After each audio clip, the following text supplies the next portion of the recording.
Hi everyone, this is Eliza and I am the Director of Counseling at McLean Bible, and I am here again to talk about the very serious subject of suicide. Last time we talked about the myth that if you bring up the subject of suicide with somebody who you think might be struggling, that you actually encourage them to move towards that action, and that is not the case. And so I encourage you, if you haven't watched that video, to go back and find that video and hear a little bit more about why that is the case and what you can do instead. But today I want to just talk a little bit, and this is going to not be as extensive as it probably should be, but just give you a couple handles if you are walking with somebody, or you love somebody, or you're friends with somebody who you think is struggling with suicide, or you've asked that question that we talked about last time, of just being very direct and saying, have you ever thought about ending your life? And they confide in you that yes, they have. What you need to do when you have somebody who potentially is struggling with this.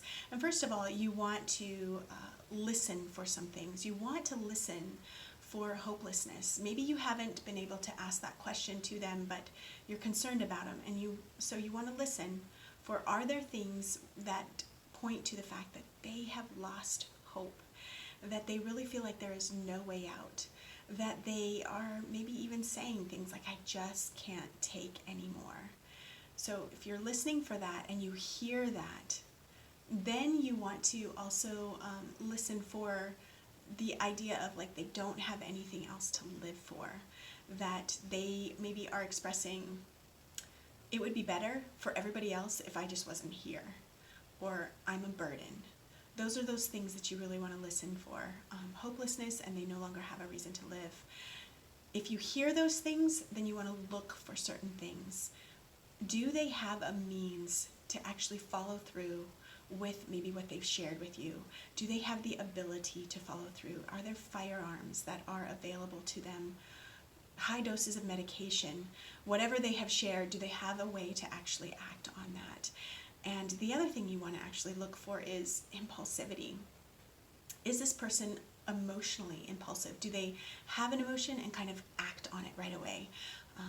And if so, that is a pretty significant concern. Do they have the energy to actually follow through? And in light of that, it's something to be aware of, that just because somebody is dealing with depression does not actually mean that they are going to be suicidal. In fact, many times people who are struggling with depression, and even very deep chronic depression, actually are not suicidal. And so it doesn't necessarily mean that, and you will see that especially as it relates to this whole idea of energy to follow through. A lot of times people who are depressed don't actually entertain those thoughts, and if they do, they don't have the energy to really do much with that. And so if you have somebody who has kind of that impulsivity, and you think they could actually follow through with that, you have a pretty urgent situation and you want to seek help immediately. That can be help from the emergency room, if you can take somebody to the emergency room, or calling 911. The other thing you can do is to encourage them to get help if they are refusing to go in, encouraging them to call the suicide prevention hotline, and we'll put that in the comments, but just to have it here, it is 1-800-273-8255. And I would encourage you to stay with somebody who is feeling this way and has all of those concerns that are raising those kind of concerns. Stay with them. Go with them to the emergency room if you can. But stay with them in the long haul as well. So if you have somebody who is struggling with this, it is not going to be something that is over with immediately. And so seek out care. I would really encourage pastoral care.